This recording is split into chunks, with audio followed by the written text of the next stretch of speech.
Salut, c'est Trado. Je suis content de vous retrouver pour la mise à jour de l'indice parisien. Morne séance aujourd'hui qui a vu le CAC 40 abandonner 0,74%. Pas de raison majeure si ce n'est l'absence de bonnes nouvelles.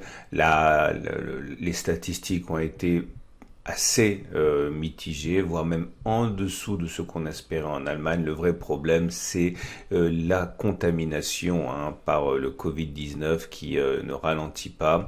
On arrive sur des niveaux de contamination records dans beaucoup de pays, avec également des reconfinements de certaines régions, de certaines villes, par exemple Melbourne en Australie, qui est quand même une ville qui est la capitale culturelle en fait de l'Australie, qui est reconfinée, et puis également le président brésilien Bolsonaro qui a déclaré être atteint du Covid. Tout cela inquiète les marchés qui ont décidé donc de faire une pause. La chance du CAC 40, c'est que la zone des 4981 5047, qui était une zone de résistance, a été passée à la hausse.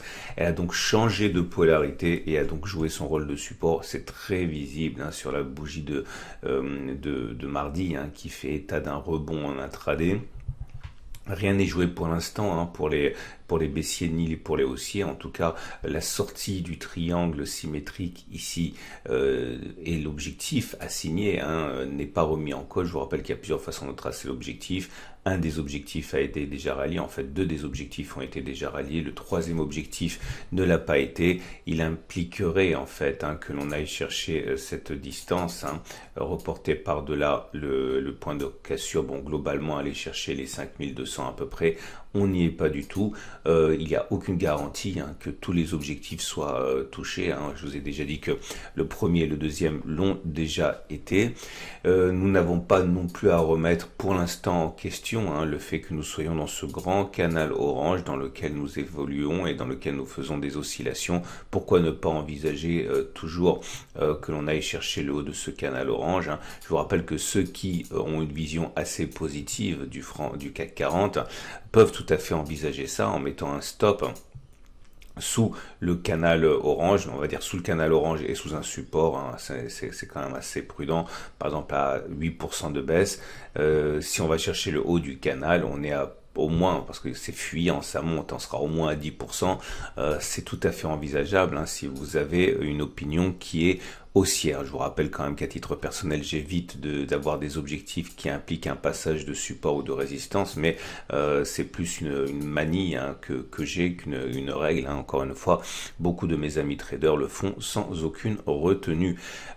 Idéalement, il faut envisager aussi la continuation du scénario du triangle. Je l'ai dit, moi je suis rentré sur cette bougie-ci, sur ce point-là. Donc je suis à peu près à l'équilibre. Je suis rentré sur ce point-là parce que c'était la bougie qui a impliqué le dépassement des précédents plus hauts. Pour l'instant, mon trade vivote, on va dire, mais j'envisage tout à fait qu'il puisse être perdant. Si vous voulez rentrer maintenant, l'idée c'est qu'il faut, si vous envisagez d'aller chercher la prochaine résistance qui, on va dire, à 2,7%, il ne faut pas que votre stop loss soit inférieur à 7%. Si vous le mettez sous le support mineur ici 1,8%, vous avez tout à fait le droit d'espérer que votre trade soit considéré comme raisonnable. Il y a rien de mauvais dans cette stratégie. J'ai déjà parlé des extensions de Fibonacci, je ne vais pas le refaire. J'aimerais tout de suite passer au chandelier japonais. Le chandelier japonais du jour, il est plutôt encourageant, j'ai envie de dire, malgré sa couleur rouge. Sa couleur rouge signifie qu'on a clôturé plus bas que l'on a ouvert. C'est pas forcément un bon signe parce que vous voyez, ça veut dire qu'il y a une pression intraday qui est importante. Vous voyez, quand il y a des belles hausses comme ça, les bougies vertes sont plutôt la règle et les bougies rouges sont plutôt l'exception. Et là, vous voyez bien que ça fait 3 bougies que les bougies sont rouges. Et on a néanmoins une clôture qui est plutôt dans le tiers haussier, qui est donc assez encourageant. Regardons les éléments purement techniques, notamment la moyenne mobile A20, A7, A50, Les bandes de Bollinger, voilà. Ce qui est rassurant, c'est que nous soyons toujours au-dessus de la M50 qui monte, donc la tendance de fond est haussière. Par contre, vous voyez la manière dont la Bollinger supérieure a renvoyé les cours vers le bas. Hein. Les clôtures à l'intérieur des bandes de Bollinger correspondent à 80 à 90% des clôtures selon les marchés. Les clôtures à l'intérieur à l'extérieur des bandes de Bollinger sont plutôt la règle hein, que l'exception, et en tout cas au-delà du caractère prédictif des bandes de Bollinger, il faut savoir que beaucoup de traders spéculent à la baisse lorsque l'on arrive au contact des bandes de Bollinger, et ça explique également pourquoi ça fonctionne bien. C'est un peu des prophéties auto-réalisées. On a eu un croisement haussier faible M7-M20, c'est-à-dire que la M7 montait pendant que la M20 descendait et ça s'est croisé. Il faut savoir que ça donne généralement des résultats moins puissants que les croisements haussiers forts, c'est-à-dire lorsque les deux évoluent à la hausse avant de se croiser. Dans ce genre de situation, un retour vers la M20 est assez classique. Hein. Je vous invite à backtester ça. C'est pas le backtest du jour, mais vous pouvez le faire, ou on le fait depuis suffisamment souvent pour que vous sachiez comment cela fonctionne. Et j'aimerais attirer votre attention sur le super trend, parce que le super trend, mine de rien, il est toujours baissier. Vous voyez, il a été cassé à la baisse ici. Et il est toujours baissier. On peut tout à fait envisager, vous voyez, le super trend, c'est une façon de trader, hein, c'est-à-dire que vous mettez dans le sens de la tendance du super trend, vous mettez un stop loss en cas de cassure. Alors là, on est relativement proche du super trend. L'avantage, c'est que ça vous donne un stop loss qui est relativement court. Si vous mettez par exemple un stop loss en cas de franchissement du super trend à la hausse à 3,8%, 3,9%, si vous visez quelque chose qui est au moins à 3,9%, par exemple un retour sur le support ici des 4694, vous avez un ratio gain-risque qui est également très intéressant. Alors certains qui sont des traders nouveaux me demanderont, et on le verra avec le backtest qui va suivre, pourquoi est-ce que je conserve la position que j'ai qui est haussière, alors, et qu'on va le voir, les chances d'aller plus bas et de déclencher mon stop sont quand même assez importantes, tout simplement parce que lorsque je fais des backtests, à titre personnel, je le fais sur énormément d'occurrences, et ça lisse en fait toutes les situations, c'est-à-dire que malgré le fait que les éléments pointent pour une continuation de la baisse, eh bien, lorsque je backteste, eh bien, cela inclut en fait hein, ces cas qui semblaient être positifs, mais qui finalement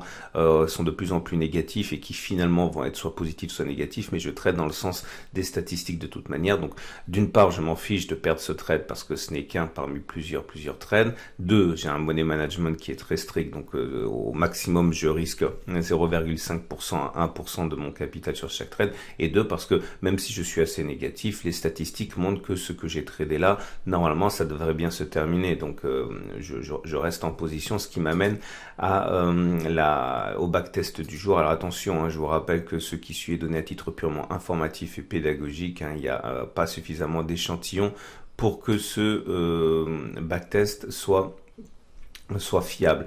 En tout cas, de manière globale, déjà remarquez que bon, le RSI il est au-dessus de 50, c'est pas mal. Le momentum il est au-dessus de 0, c'est pas mal. Ce qui m'intéresse, je vais le dire un petit peu plus tard. Voilà, j'enlève d'abord ce qui m'intéresse pas. Le MACD 0 il est au-dessus de son signal, il dit rien. Le cycle de chaff, pas aujourd'hui. Voilà. Voilà ce que je voulais dire, c'est que nous avons donc le stochastique, attention, il risque de croiser son signal demain, ça m'intéresse. Et ce qui m'intéresse également, c'est que on a un risque important de non-croisement baissier MACD signal, c'est-à-dire le MACD qui fait semblant d'aller croiser son signal et qui repart vers le bas, c'est un signal puissant de baisse. Hein.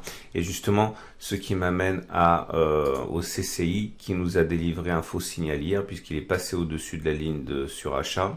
Et aujourd'hui, il repasse en dessous de la ligne de surachat. Et ça, pour moi, ça déclenche un setup, hein, puisque comme vous allez le voir, et c'est ce qu'on va tester maintenant, que se passe-t-il lorsque le CCI sort de sa zone de surachat? Alors ça, tout ce que je dis en fait, hein, ça fait partie de mon pacte Trado, n'hésitez pas à vous y reporter pour en savoir davantage. Mais l'idée, on va faire le backtest suivant. Donc j'ai déjà beaucoup backtesté le CCI avec vous, hein. Je vais faire un backtest différent cette fois. Que se passe-t-il juste après le fait que le CCI sorte de sa zone de surachat? Est-ce qu'on clôture plus haut ou est-ce qu'on clôture plus bas? Bref, clairement, demain, est-ce qu'on a plus de chances de clôturer sur une perte ou de clôturer sur une hausse par rapport à aujourd'hui. Ça peut éventuellement intéresser les traders en intraday. En tout cas, c'est parti. Premier test ici. Le test sera réputé gagnant si on clôture plus bas et perdant si on clôture plus haut. Donc là, c'est un test qui est gagnant, ok, gagnant de beaucoup. Là, c'est un trade perdant. Le signal a été donné ici et derrière, on a clôturé en positif. Hein. Là, c'est un trade qui est gagnant, c'est-à-dire qu'on a clôturé plus bas que le jour du signal baissier donné par le CCI. Ici, ça a été gagnant. Ici, ça a été gagnant, perdant, gagnant, perdant, un gagnant, un perdant. Vous voyez, c'est trois gagnants d'affilée. Deux perdants, deux gagnants, un perdant, un gagnant, un gagnant. Et trois perdants d'affilée, un gagnant. Puis, vous voyez, regardez là, sur cette séquence, c'est pour ça que c'est important de backtester, parce que quand vous avez une stratégie qui vous donne 4 trades perdants et un trade gagnant sur les 5 derniers trades, vous avez tendance à douter. Mais pourtant, il ne faut pas douter hein, si vous avez bien fait votre travail de backtest. Bref, sur 36 dernières occurrences, 25 fois le trade a été gagnant, 11 fois le trade a été perdant.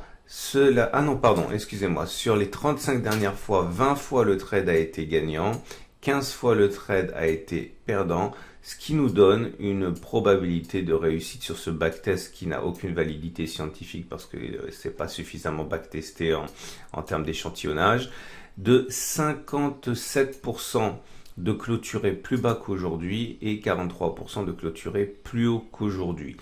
Est-ce que ça veut dire que demain vous devez spéculer à la baisse en pariant que ça va baisser et non pas monter? Non, vous ne pouvez pas le faire parce que c'est juste de l'analyse technique, ça c'est pas du trading. Pour trader, il faut encore savoir à quel moment vous allez entrer, à quel moment vous allez sortir avec votre perte, à quel moment vous allez sortir avec votre gain, re-backtester ça, voir sur les dernières occurrences si ça vous aurait fait gagner de l'argent ou pas, etc. En tout cas, ce qui est sûr, c'est que je me prépare encore une fois hein, que l'on n'ait pas clôturé sur les plus bas, que l'on aille plus bas encore. Et c'est pour ça que je l'ai dit depuis tout à l'heure, que mon trade haussier saute ne m'étonnerait pas parce qu'en fait si on a ça et que derrière en plus on a un non-croisement MACD signal comme je l'ai mentionné tout à l'heure, ça risque de donner des choses qui sont assez vilaines à court terme et à partir de là hein, il faut savoir que la baisse ne me semble absolument pas saugrenue. Voilà, alors je vous souhaite une excellente journée. Ah ben non, pas du tout, parce que, enfin si, une excellente journée, mais surtout l'Ishimoku que j'ai oublié de mentionner. Et l'Ishimoku est dans une situation qui n'a pas évolué depuis hier. C'est globalement neutre avec ballottage favorable haussier. Neutre parce que la SSB est plate, parce que la SSA est plate, parce que la Tenkan est plate, la Kijun est plate. Ça vraiment, ça traîne, ça renacle. Mais avantage haussier quand même au haussier, ballottage. Puisque, vous voyez, on est au-dessus des courbes et ça sera plus facile de basculer en tendance vraiment haussière que de basculer en tendance baissière à partir d'une situation où on est déjà au-dessus des courbes. Mais enfin bon, ça manque d'entrain et il est vrai que se rapprocher progressivement de ces deux rideaux défensifs ici, ça doit faire peur quand même. Et les traders hein, ont sans doute pour beaucoup décidé d'aller trader soit autre chose, soit de trader à la baisse. Bah, c'est une excellente journée pour de bon cette fois et je vous invite à regarder à la fin de cette vidéo les analyses de moyen terme, l'analyse de l'or, hein, parce que bon, forcément, quand les marchés se portent mal, généralement, l'or se porte bien, en l'occurrence, l'or en dollars est sur des records. Et je vous invite également, en dessous du site, à jeter un œil au concours de trading sur compte de démonstration qui est ouvert par mon partenaire Trading IG. C'est juste en dessous de la vidéo, vous avez un lien pour en savoir davantage sur ce petit concours de trading en compte démo. Voilà, à demain pour une autre analyse, pour la mise à jour.